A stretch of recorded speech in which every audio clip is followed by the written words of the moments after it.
What's up, everyone? Welcome back to the review room where we talk everything rugby related. Let's get started on the Springbok versus All Black game.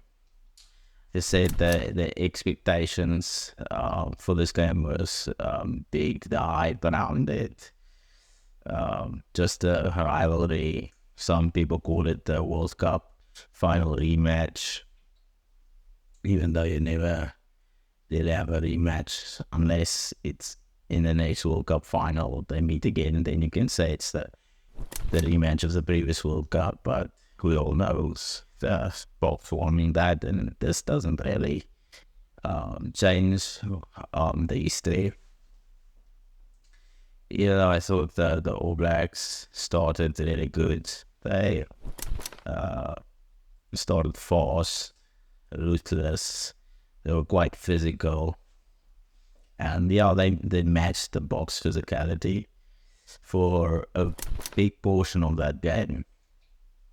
So the All Blacks backs were in sublime form. They got us a few times on the counter attack. I think Caleb Clark scored 2 tries from a counter attack where the Boks were just in no man's land. The defenders, Fasini, had to defend 3 All Blacks running his way, and Colby going for intercept, but missing it completely, and just causing an overlap. The All Blacks scored, and then the Boks found themselves on the back foot. Closed the first half off quite nicely with only 1 point in it. And then the first half, you just think the Boks would be more controlling and just try to slow the game down without really slowing it down. That makes sense, like just slow the speed of it, but not the intensity. But then the first lineouts, the Boks got DLA that gives an interception, and Jory Barrett scores, and the Boks are on the back foot right from the start of the second half. And then that points difference gets to 10 points, where the Boks got penalties. They have the All Blacks under the pump, and then you'd think it's penalty after penalty after penalty. You'd think, okay, the Boks are going to keep them there, keep the All Blacks have to defend their line, and maybe force them to give a penalty away and get a yellow card.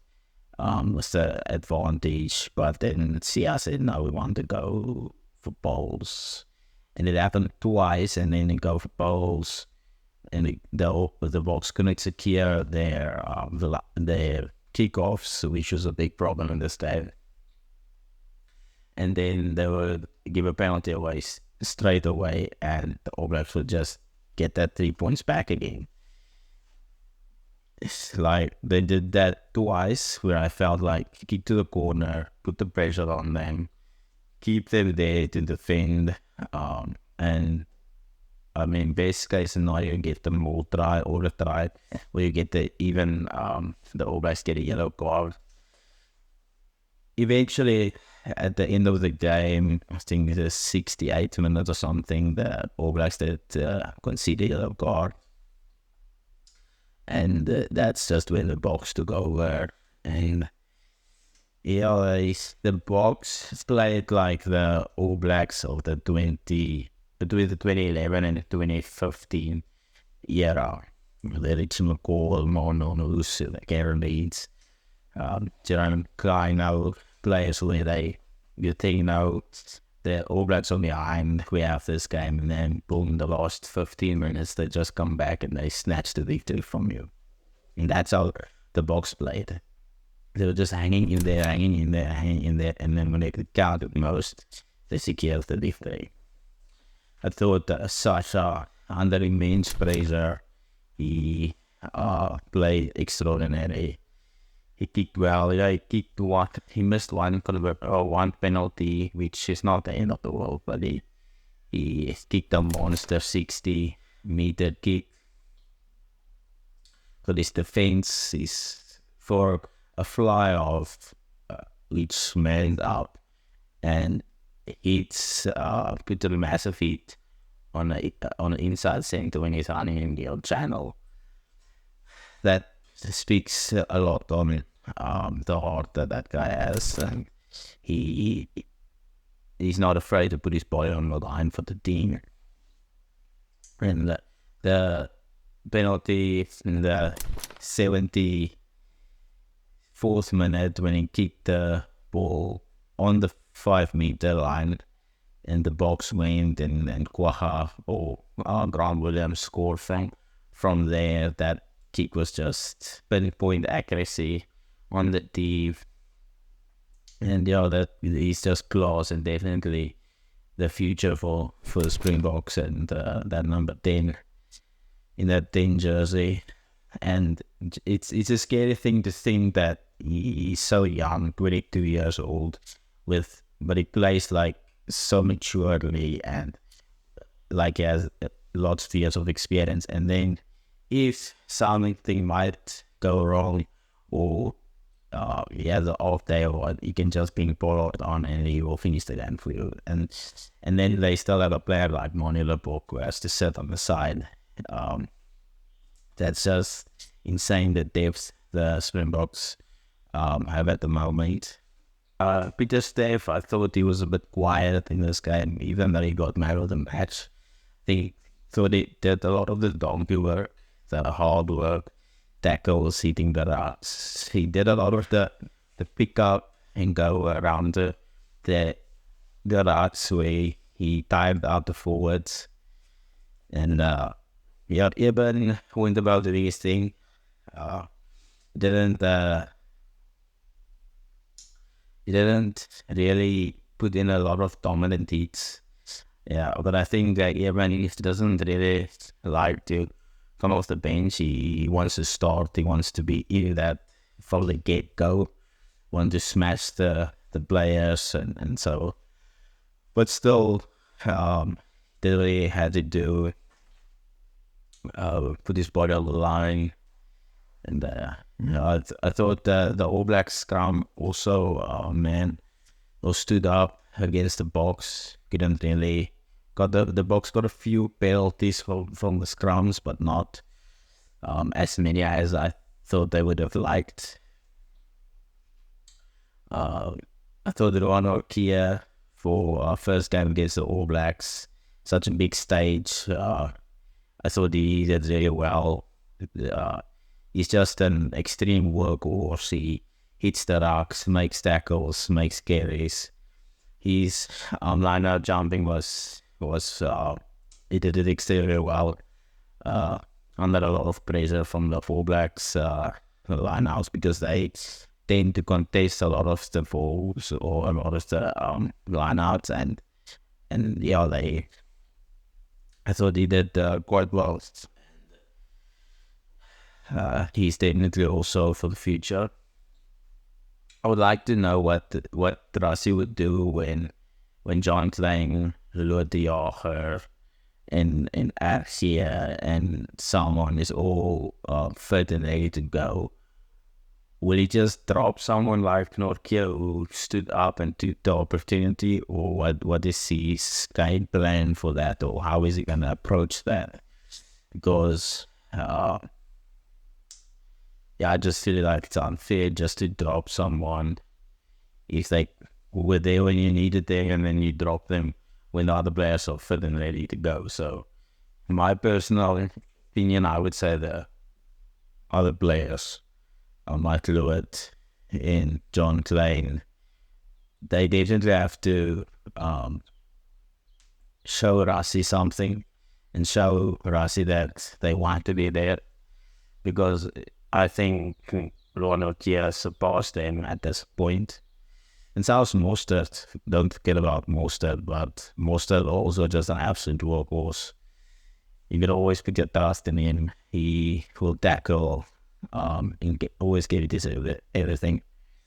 However, there are a bit of injury concerns for the Boks. So coming into the second game against the All Blacks, most likely Swapisi won't be playing, as well as Gertlie Arendse. Gertlie went off with this concussion and didn't return, so I assume he won't be playing, as well as Sia talk about that think he has a facial fracture, same as not being bad in the World Cup. So hopefully that's not too serious, even though his face was a bit swelled. But maybe he can also just put the scrum pad on, light the point, and be ready. But I doubt that. And he also had some two massive players that will be missed for the second game. But then there's heaps of talent that comes to like Moody can play, Marcus Ilmoktimpi can play Curtis plays. They can even serve Jesse Kriel to wing and play on the outside centre. And then for the flanks, they can Van Staden can play.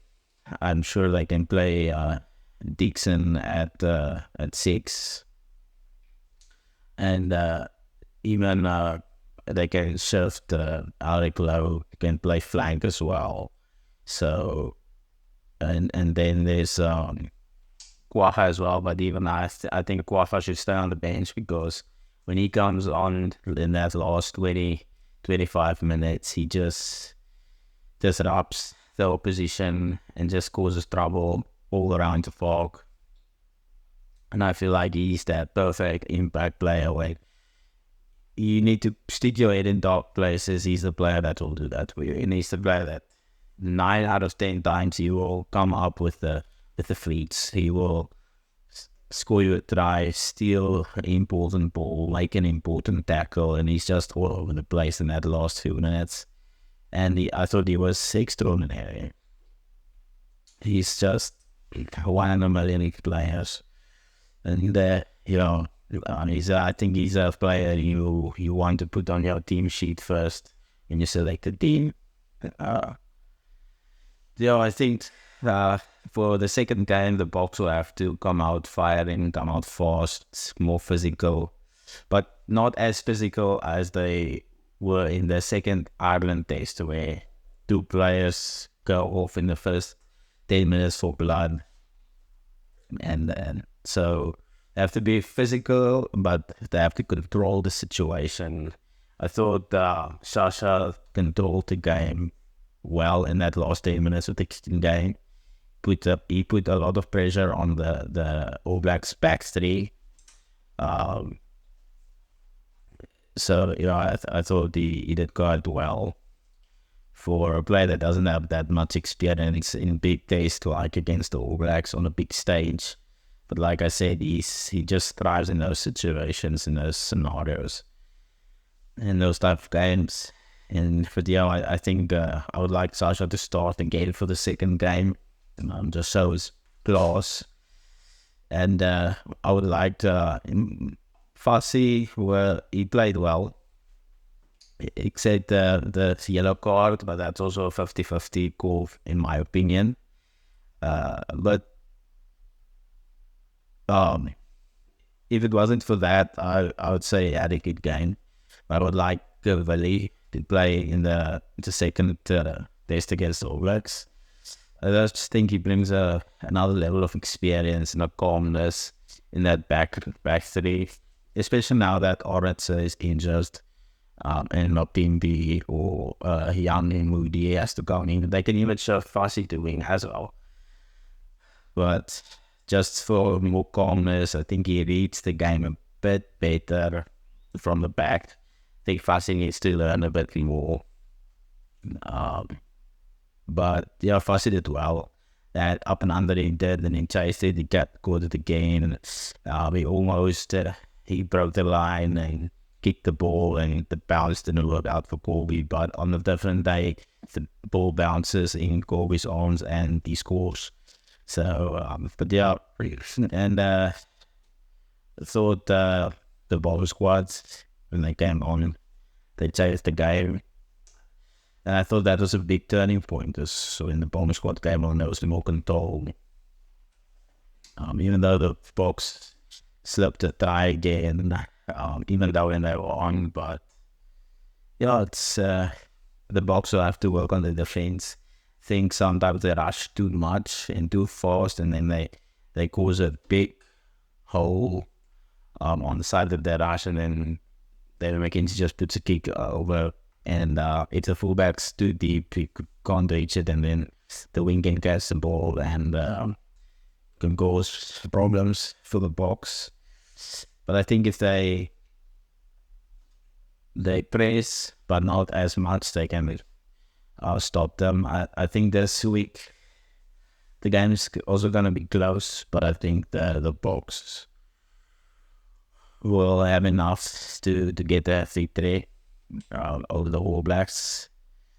And I think all great game. We'll talk now about the controversial calls, but yeah, just a spectacular game, physical, nice running tries, nice morning tries. It's just big moments. So now let's get into the controversial calls made by the refs and the spicy part that no one really wants to talk about, but everyone wants to give their opinion. So first of all, I thought the whole, not just the refs, the entire refs in crew or the two linesmen, the DMO, the first 20 minutes, I thought they were nowhere. They made some ridiculous calls. I think the biggest one being Bongi's try, which is very controversial because the knock-on rule says that when a defending player knocks the ball out of an attacking player's hand and it doesn't go forward, it's not a knock-on. So if you go very technical into that, you can see Bad comes in, he knocks the ball backwards, it goes into Bongi again, and he gets control over the ball and he grabs the ball.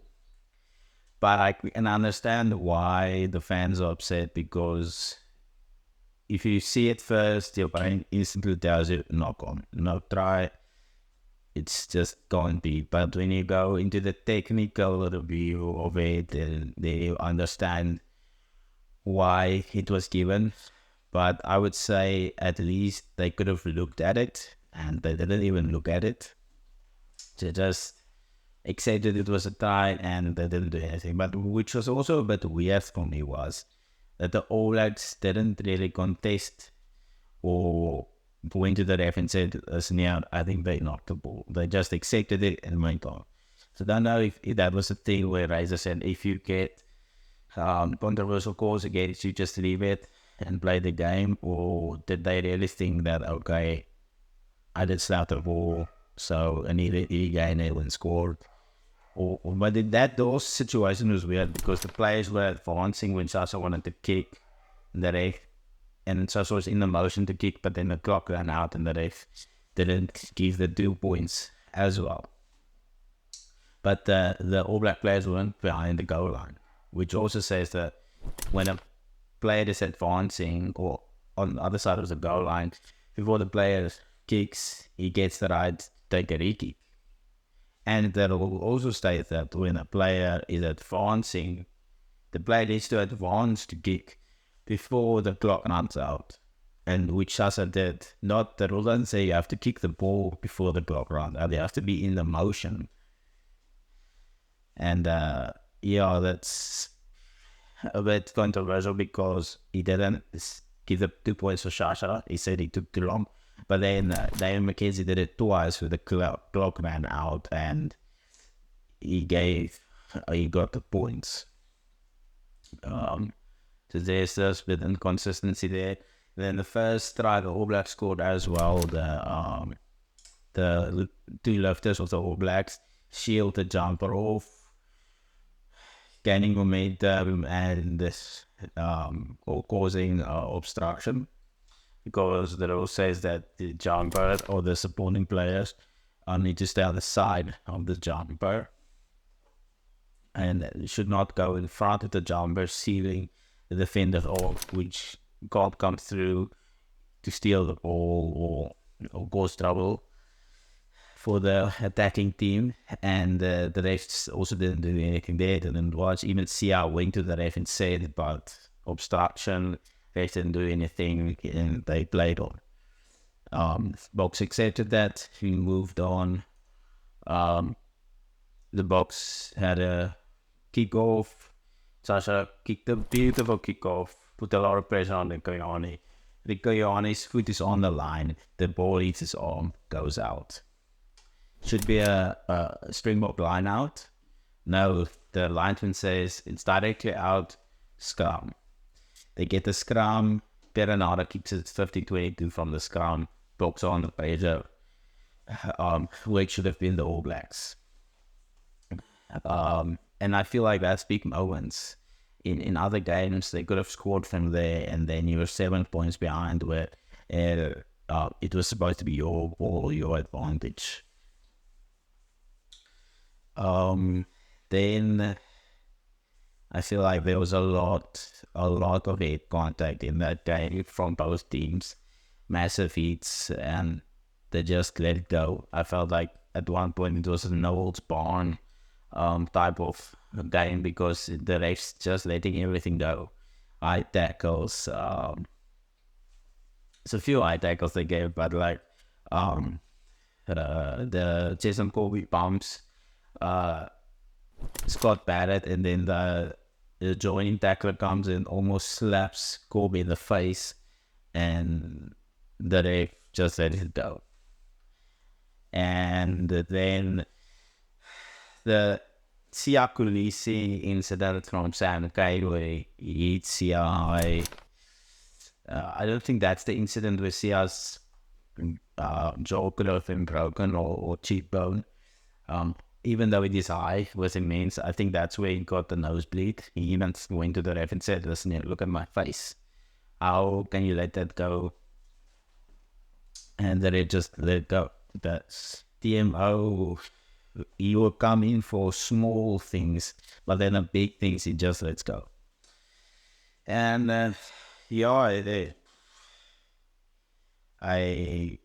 also a lot of crocodile rolls, neck rolls. We let it go, and there was parts where the race just so slow. Like a knock will happen, and then the ball will get past 3-4 times before the ref blows his whistle for to give the knock. And that's frustrating for the viewer, because and in the always World Rugby needs to give a review on this and give a review on the refs. I know I was whistleblower, and I understand the behind the scenes and the things that refs goes through, but they are not alone. They have 2 linesmen and a TMO and 60 cameras to see these things. I mean, that's the reason the TMO is there, to give insight or overview for the ref when the ref misses things.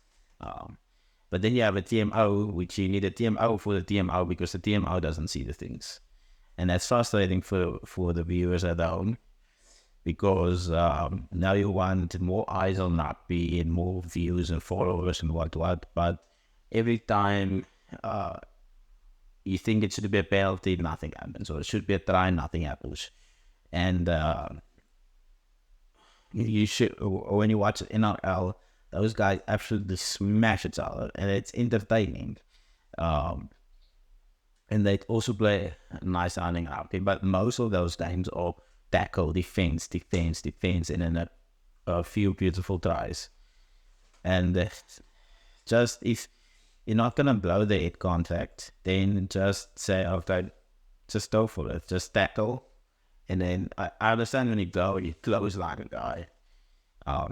that should be a penalty or at least a yellow card. But when in the heat of the moment where you go, the guy changes direction and boom, hits the shoulder, that should not be a yellow card, man. But when you see that guy comes your direction and he doesn't tap his head, but you go and you smash him with the shoulder in the face, that should be a yellow card. But not when two players tap, then their hips go 90 degrees and they smash each other. That should not be a yellow card, man. That's that's a rapid collision. This in the beauty of the game. But yeah, that's it from my side. I really thought it was a extraordinary game. It lived up to the expectations. Let me know what you guys thought about the game, the decisions by the ref, and also let me know on Instagram. And like, subscribe, comment, all those nice things. I'll see you in the next one.